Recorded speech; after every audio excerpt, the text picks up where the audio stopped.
the point I was trying to make in the previous video was that rather than considering it in steps of 5, so from here to here is 5, from here to here is 5, from here to here is 5.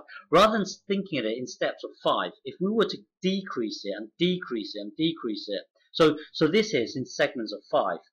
From here to here is 5, from here to here is 5. If you would, instead of considering it, instead of doing it in segments of 5, if you keep on, so doing it in segments of 5 will give you a graph looking like this. If you were to decrease it and decrease it and decrease it, it will eventually give you a continuous setting. So so rather than considering it in steps of 5, decrease this, and then eventually it will give you a continuous representation. So going back to here, hang on, going back to the beginning. So rather than considering in steps of 5, so let's say from 5 to 10 to 10. So rather than considering in steps of 5, if you were to decrease this each time, eventually it would give you what would represent a continuous setting. So so this bit here is really you finding out the area underneath the graph. So hang on. So this bit here is really you doing this. Whatever this may be, let's just pretend we don't know what this is. Whatever this may be, let's just say it looks something like this, f of x. Okay, and then we would consider it in steps of 5. So from 0 here and 5 here. So this bit here, this whole thing here, represents the area of this thing here. Don't forget, this f of x here, this function here, this graph here is this bit here. Okay, hang on, bear with me. So this line here, this graph here, this function here, whatever it is, this thing here is this bit here. Okay, it's not a true representation, but let's just at the moment I'm assuming. At the moment, just pretend you don't know what this graph looks like. Okay. At the moment, let's just pretend you don't know what this looks like. So I'm just saying it could be this. Okay. So from 0 to 5, from 0 to 5. So this whole thing here, remember this is an integral. So it represents a whole area. But rather than looking at it from 0 to 5, let's decrease it each step of the way, each time. Make it smaller and smaller. So now let's consider it. Let's say 2.5. So we are making this width here smaller and smaller. So rather than 2.5, let's make it smaller and smaller. So eventually it would give us a continuous representation. So make this, let's say from 0 to 1. Let's zoom in even further, make it thinner and thinner. So as you make it thinner and thinner, as you keep on zooming in, so this here, as you keep on zooming in, this width here will get infinitely small. Let's just call it dx.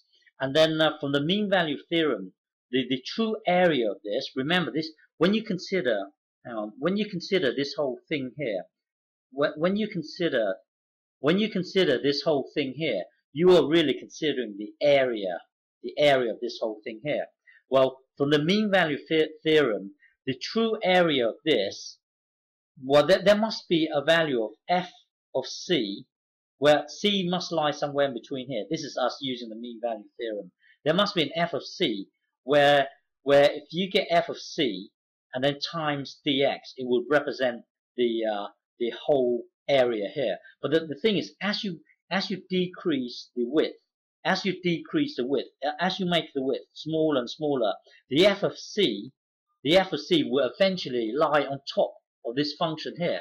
The point that I'm trying to make here is that the point that I'm trying to make here is that hang on. The point that I'm trying to make here is the equation for this thing here. The equation for this thing here is given by this thing here. Hang on. The equation of that graph there is given by this. So if you get a graph plotter and plot y equals this thing here, you will get that graph down there. Okay. But the thing is, this whole thing here represents the area. It represents the whole area. But as you decrease, as you make it smaller and smaller, so as you keep on zooming in, the width here becomes dx. It gets infinitely small. But then then from the mean value theorem, there's a value c somewhere in between this gap here. Well, we've done this many times, but the thing is, there exists an f of c somewhere in between here, where if you get the height here times the dx, it will represent the area. But the thing is, as the width gets smaller and smaller and smaller to a point where it's so thin, the f of c will lie dead on top of this thing here. Well, this is really us applying the mean value theorem. So if you're lost, then I'm sorry, you might have to go back and look at the mean value theorem. But the point I'm trying to make is that the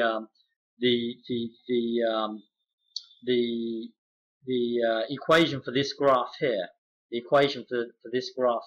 is given by this thing here. Hang on, it's given by this thing here. Okay, I hope you understand.